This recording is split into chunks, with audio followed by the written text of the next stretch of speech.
This video will show you the Hyperx Ngenuity best settings with its mouse. So optimizing your Hyperx mouse settings using the Ngenuity software can significantly enhance your gaming experience.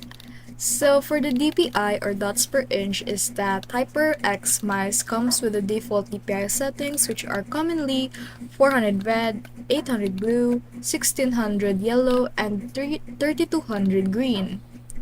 For button mapping and macros is that reassign buttons for specific in-game actions or system commands.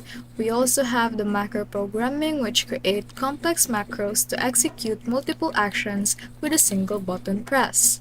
For the RGB or lighting customization is that choose from dynamic effects like wave, cycle, or solid colors.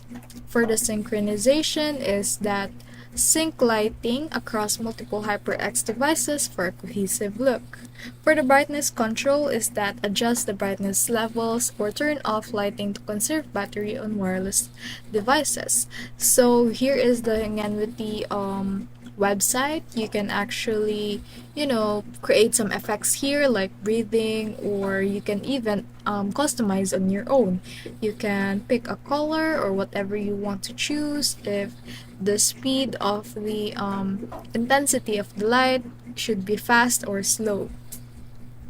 So we also have our DPI settings, which is this one is the pretty common use whenever you have the mouse. So yes.